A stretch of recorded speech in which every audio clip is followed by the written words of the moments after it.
Hi, good morning. My name's Chris Fenton and I'm the technical trainer for Melco.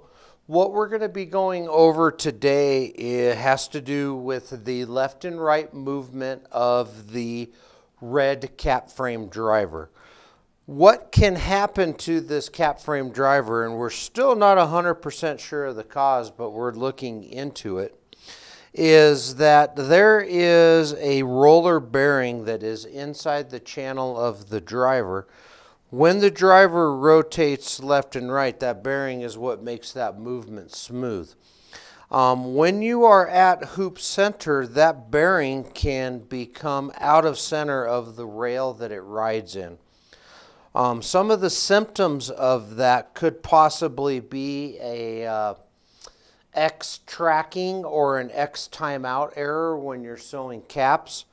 I would suspect also that to an extreme, with the bearing being off center, you might also see a little degradation in your sew quality on caps.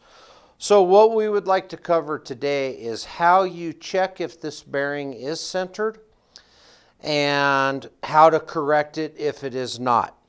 So what we are looking at on the cap frame driver is when it is off of the machine, you have 1, 2, 3, 4, 5 Phillips head screws that are across the front of the channel. The one in the center should be center line with the indexing tab that is on the red ring of the cap frame driver.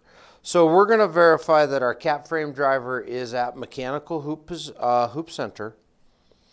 Then we're going to flip it over, and hopefully coming down from the top, you can see that you have got 1, 2, 3, 4, 5, 6 little tabs that you can see right there. 7. Oh, sorry. Those are actually the actual bearings that this unit is riding on when it rotates left and right. And as you can see, that out of those 7, we are not centered. So we know that our cap frame driver is at mechanical hoop center. And you can see that if we're going to use this screw right here as our guide, and if we look straight down, you can see that we are not sitting in the center of the tab, for which would be number 1, 2, 3, 4. So that tells me that that bearing has shifted on this cap frame driver. So what we need to do is we need to be able to get that bearing back in center again. So to do that, we're going to start on the top side of the driver. And right here on the right and left sides, these are the tensioning screws for the cable for the cap frame driver. We're going to need to remove those in order to slide this bearing underneath to get it to its correct position. So the very first thing I want to do, though, before I ever start tearing anything apart, is I'm going to take this cable on the bottom side of the driver and I'm going to check the tension on it. I'm going to do just a pull test. I'm not putting a lot of force, but you can see that that cable flexes down just a little bit. That's just a reference for me, because on the cable tensioners, you've got an outboard screw and an outboard nut and an inboard nut. We want to make sure that this inboard nut does not change position on us. If it doesn't change position, then when we put it back together, our tensions are going to be very, very close to where they were before we took this cable off. So what I'm going to do is I'm going to take a thin line Sharpie, and on the inboard nut, I'm going to give myself a mark, and then I'm going to put a corresponding mark on the threads that it goes over. I'm going to do that on both sides. What that's going to allow me to do is when I have this all tore apart, as long as I'm very conscious that I don't let those nuts spin a whole revolution, I can get those jam nuts back to the same position that they were previously. So using a 6mm little open end wrench, I am going to remove the outboard nuts on both cables. What this is going to allow it to do is I am now going to be able to move that slider underneath to get the cable, or to get the bearings centered back up again.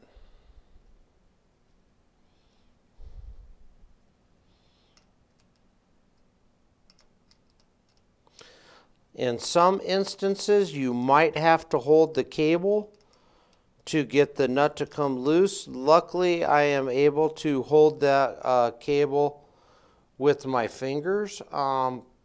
If you need to, just a little pair of pliers would work, anything like that. So the jam nut is off of that cable, and now the cable is relaxed on that side, and now I will come to the other side and loosen the cable on that side.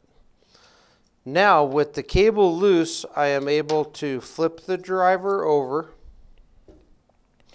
and again we're going to use this guy right here as our reference, or there's also another screw down here on the bottom that is in line with him.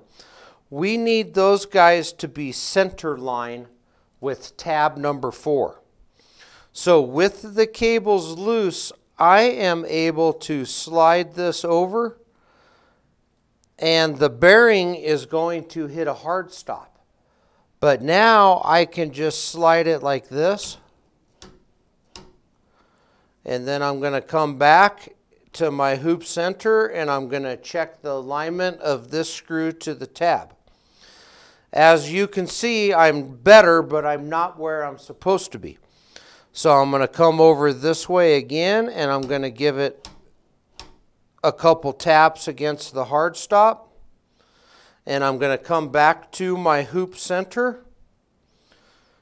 And I need to do it some more. So I'm going to keep repeating this process until that bearing slides to where my guide points are in center line of that 4th tab.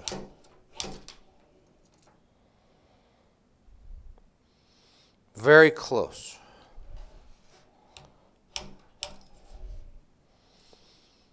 So now I am at center, and if you look down right here, you're going to see that this screw is in line with tab number 4. Or if you're using this upper one as your guide, it is in line with tab number 4. So what we have done is we have now centered this bearing that slides left and right. It is center in the driver itself. So what we've got to do now is reconnect our cables. Now your cable might unwind off of the red cylinder, which is no big deal. It's actually very, very easy to fix. So as you can see, I'm going to go ahead and unwind this cable.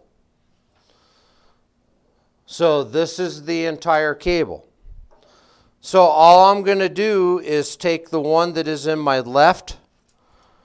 I am going to wrap it around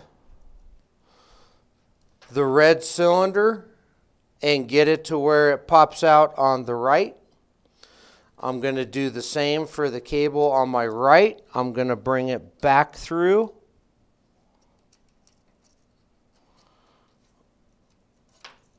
And I'm going to have it to where it pops out on the left side. So what I have done now is just wrap the cable back around the red cylinder.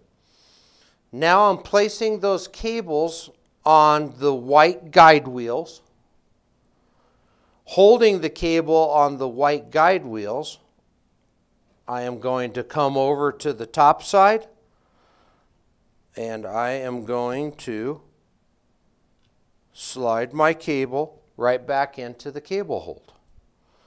So now if you'll remember that I gave myself those guide marks.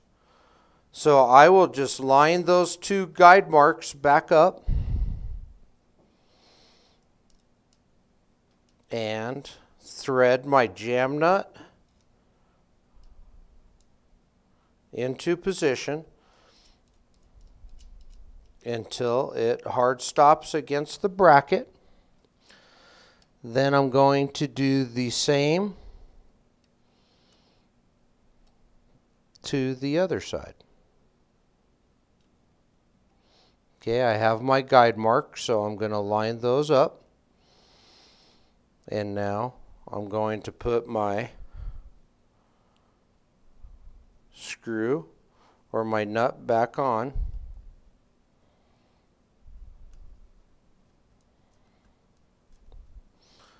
Here. So now, since I took my right side all the way down to the hard stop, I have some tension on my left side. So I'm going to have to use again my 6mm, and I'm not able to thread it all the way on by hand because there's some tension.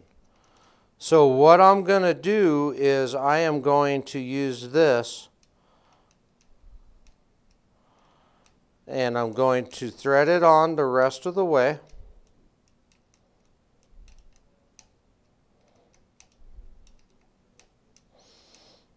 Until it hard stops, until I cannot churn it anymore.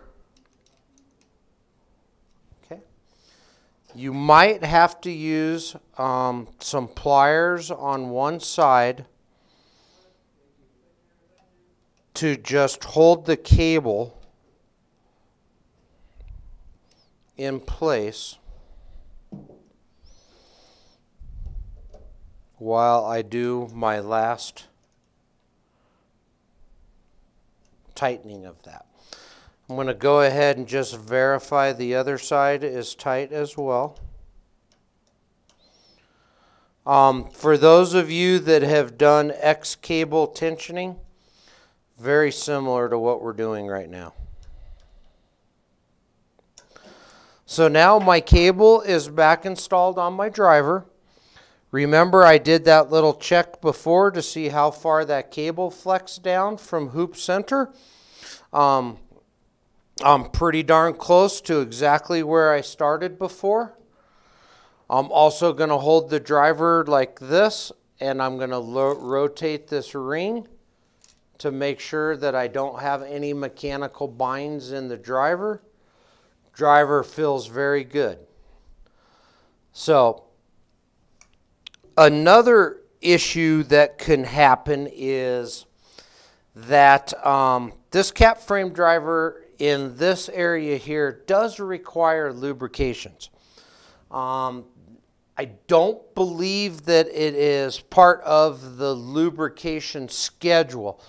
So it's kind of, I guess I would say, as an as needed, or maybe you might want to put it into your rotation of every 3 months. In the manual, I think we have it set to yearly. Yearly? Based on people who, I mean, obviously aren't running caps all the time. If caps is your jam and that's what you're doing all the time. So like Nate was just saying, if you're doing caps all the time, every 3 months.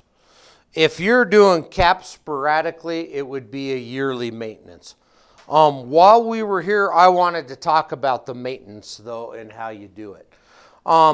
So you could also have some X tracking errors associated with this driver binding and not being lubricated.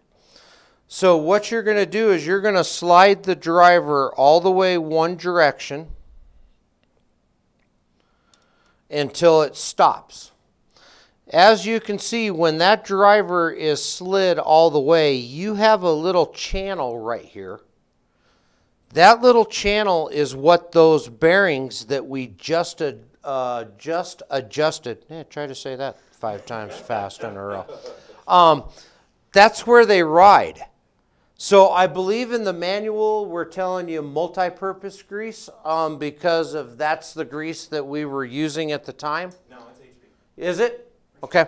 So, but HP red, you're going to take a little of that and just go right down this channel. Then you're going to come all the way to the other side till it hard stops and repeat right down that channel. So I'm a little jealous. Chris is making this look a lot easier than we made it look in the manual. In the manual, we have you greasing the inside of where that would run. Yeah, right? So if you see this channel right here, there's a groove right here. And that's the groove that those little roller bearings are riding in. You can get your grease right in there and it's going to lubricate perfectly. So again, anytime I do stuff with this, I'm always making sure that this stuff goes like this. Any kind of bind in these cap frame drivers can really affect your sew quality. Now, I'm not going to sit here and tell you that you're not going to feel a little resistance. You're going to feel a little resistance. You might even feel a little hiccup or something like that. That's not going to affect you. What's going to affect it is if I'm doing this and all of a sudden I hit a spot that makes me take a lot of additional force to get it to slide over, that's the kind of bind that's going to cause you issues. My very last check I want to do after doing these adjustments is that when I am at hoop center, I want to make sure, because I had that cable off, that the red ring did not spin independently of stuff. If it did, that can cause my hoop center to be off. So when I'm at hoop center, this screw right here should be center line of the indexing mark on the red ring for the cap frame driver. So you have a screw here that should be center line of this right here. If it's not, it's actually quite an easy repair or fix. If we switch over to the bottom side of the red ring, this is the clamp, the bottom clamp for your hoops. If we look immediately to the right, you're going to see a kind of grayish colored clamp that has two Phillips head screws in it. One Phillips head is smaller, the other one is larger and has a washer on it. I can just come in and crack this screw loose, and what that has done is that has taken pressure off of the cable. Now, if I come back to the top side, and let's say my hoop center was off and I have this mounted on the machine, I can spin, all right, it's going to make a liar out of me. See how I can spin the red ring independent of the driver? So now if you'll notice my screws here, look where my locator clip is. It's way off. So I can come this way now, and again, you're going to do this with it mounted onto the machine. But I can spin this red ring and get it to where my clip is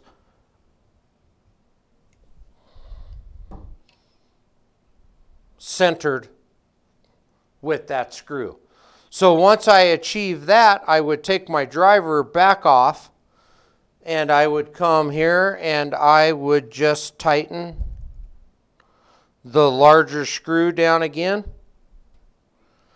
And when I've got that screw tight, that clamp comes down and locks on the cable right here. So now this bracket's connected to the red drive ring. Because it's connected to the red drive ring and I've got it clamping the cable and the red drive ring work together again now. So now not only do I have my hoop center set exactly where I need it, I've also got these bearings on the bottom side centered as well. So that would be verifying that your cap frame driver is optimally centered for the x-axis for your machines. One question that has come up, do we ever want to clean out the old grease and residue in the bearings or bearing channel? Yes, I would take a cloth and clean that out. I'm going to refer back to the maintenances, and I'm going to say this very sternly. You should be doing on your machines. For the x-axis, when you have to remove the black cap on the end of the beam slides all the way one direction. You go up inside and you clean the old residual grease off of the rails, and then you apply red HP. Very, very similar to what you would want to do on the cap frame driver as well. So today's was pretty short and sweet for us on the maintenance side. But again, if you take care of the driver, you're going to get better sew quality on your caps. They come in a very nice box that has foam cutouts. I highly recommend that that's how you store them. Take them off of the machine, put them in that box with the foam cutouts. They're going to stay in much better shape for the drivers. And I would recommend, you know, if the box gets trashed, just take that foam and stick it in a storage container that's plastic Correct. or rubber or whatever that you can get from, you know, the store. I also like to keep a driver with the machine. I don't like to, if I've got 4 machines, I don't like to get the drivers all mismatched. I like to keep one particular driver with one particular machine. So if you've got a label maker or something, maybe just put the serial number and sticker on it right here, so you know that this machine or this driver goes with that machine. If you've named your machines, 7 Dwarfs always seems to be a pretty popular name for embroidery machines. Print it out, put it on here so that you know that driver stays with that particular machine. And the question about cleaning, that is in the manual if you want to look it up for pictures as well. Yeah, it's at the very end of the manual. Yeah, so go to www.melco-service.com. Excellent, excellent website. We've got operators manuals for both the UI and the advanced side of the software. We've got a technical manual, and we've also got a parts manual. And we have all of this information going all the way back to red and white, XT, XTS. So it's a great resource. It's free, no login, no anything, public to everybody. So, all right, thank you very much, and have a good day.